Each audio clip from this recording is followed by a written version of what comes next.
All India किसान खेत मजदूर संगठन ने हरियाणा सरकार के खिलाफ किया विरोध प्रदर्शन। अपनी मांग का एक मांग पत्र सौंपा।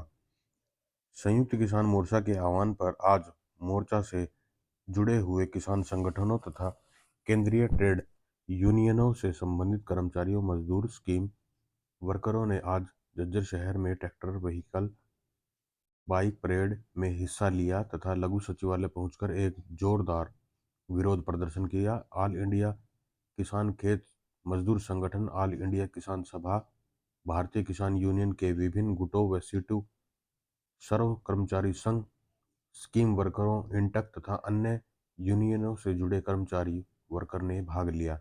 लघु सचिवालय में प्रदर्शनकारियों को संबोधित करते हुए ऑल इंडिया किसान खेत मजदूर संगठन के प्रदेश सचिव जयकरण मांडोठी ने बताया कि 3 काले कानूनों के खिलाफ 13 महीने चल आंदोलन के निलंबन के समय मोदी सरकार ने वादा किया था कि एमएसपी पर कमेटी बनाकर खरीद की गारंटी का कानून बना दिया जाएगा। बिजली संशोधन बिल 2022 रद्द कर दिया जाएगा। किसानों मजदूरों को कर्ज मुक्त कर दिया जाएगा। आंदोलन के दौरान दर्ज सभी मुकदमे वापस ले लिए जाएंगे तथा लखीमपुर खीरी हत्याकांड के दोषियों को सजा दी जाएगी, परंतु सरकार सभी वायदों से मुकर गई। किसान सभा के जिला अध्यक्ष सतबीर सिंह कादियान तथा बीकेयू के सुनील कुमार ने कहा कि लागत से 1.5 गुना दामों पर फसलों की खरीद की गारंटी का कानून बनाने, किसानों और श्रमिकों को कर्ज मुक्त करने, बिजली बिल 2022 रद्द करने, मनरेगा के तहत 200 दिन काम करना तथा 600 दिहाड़ी देने, बुढ़ापा पेंशन 10,000 महीना करने, प्राकृतिक आपदाओं से बर्बाद फसलों के खराबे का मुआवजा 50,000 प्रति एकड़ देने, श्रमिकों के लिए प्रति महीने न्यूनतम मजदूरी 26,000 रुपये लागू करने, 4 श्रम संहिताओं को निरस्त करने, ठेकेदार व्यवस्था बंद करने, पुरानी पेंशन योजनाओं को पुनः बहाल करने, संगठित तथा असंगठित क्षेत्र के सभी के लिए पेंशन और सामाजिक सुरक्षा निश्चित करने आदि मांगे काफी समय से लटकी हुई हैं। ब्लॉक अध्यक्ष अलका जज्जर से अपने सभी देशवासियों को गणतंत्र दिवस की हार्दिक शुभकामनाएं देता हूं। मैं रमेश कुमार वाल्मीकि अपने झज्जर इलाके प्रदेशवासियों को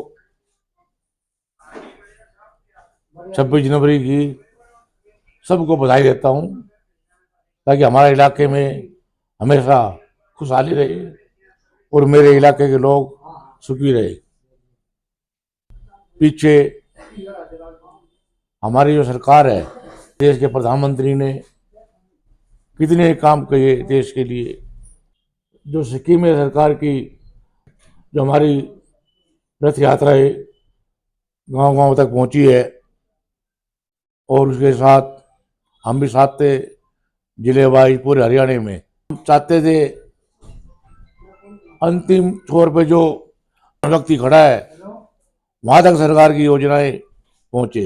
जैसे हम बताया अभी हमें ये गरीबी रेखा से उज्ज्वला स्कीम के गैस कनेक्शन है, गांव गांव जाकर हमारे आदमी, प्रशासन के आदमी, अगर किसी घर में गैस कनेक्शन नहीं है, चाहे वो गरीब हो के किसी भी जाति का हो, हमारे यही रहता है कि हर घर में गैस कनेक्शन हो और मेरी माताएं बहनें उसका भरपूर फायदा उठा सके, ताकि उनकी आंखें खराब ना हो तो वैसे, और गरीब लोग आगे बढ़े। ऐसे ही हमारी सरकारी स्कीम है आयुष्मान कार्ड। उसके अंदर जो गरीबी रेखा में आते हैं उनके फ्री इलाज के लिए, जो बड़े बड़े मेडिकल इलाज होता है लाखों लाखों रुपए में, तो एक गरीब आदमी समय पर अपना इलाज करा सके। तीसरी जो स्कीम हमारी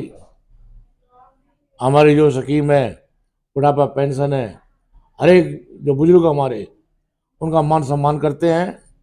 हर एक बुजुर्ग की पेंशन मिलनी चाहिए, जो गरीब हो चाहे अमीर हो, पेंशन सबके लिए लागू है, लेकिन उसकी आमदनी के ऊपर निर्भर है, आय के ऊपर।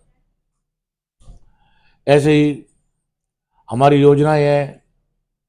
बेटी की शादी के लिए 21,000 रुपये का इंश्योरेंस है, और जब बड़ी होगी तो उसका फ़ायदा लाख रुपये हो जाएंगे और उसकी शादी में काम आएंगे। और भी बहुत सी योजनाएं हैं सरकार की, कृषि की है, हेल्थ की है, वाटर सप्लाई की है, हर तरह की है। तो हम चाहते हैं कि गरीब आदमी आगे बढ़े। अभी 80 करोड़ जनता को फ्री अनाज दे रही है सरकार, जिससे कि लोग उसका पूरा फायदा उठा रहे हैं।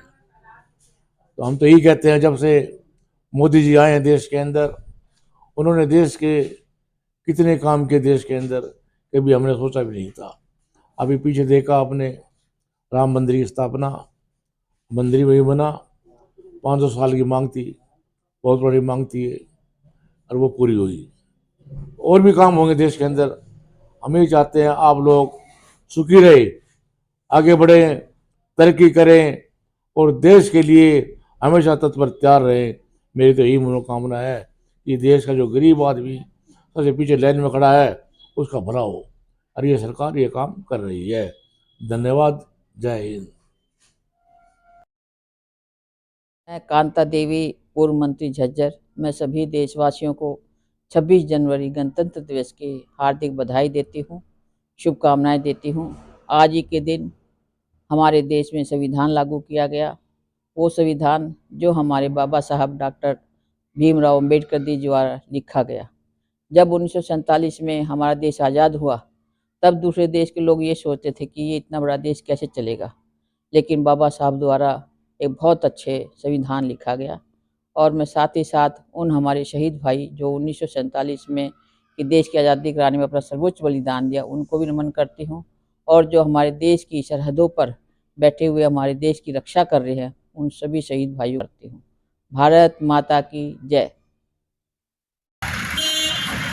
किसान के खिलाफ जब भी कोई कानून बना है काला, तो उसके खिलाफ आप सब ने निष्कर्षों में आवाज उठाई है।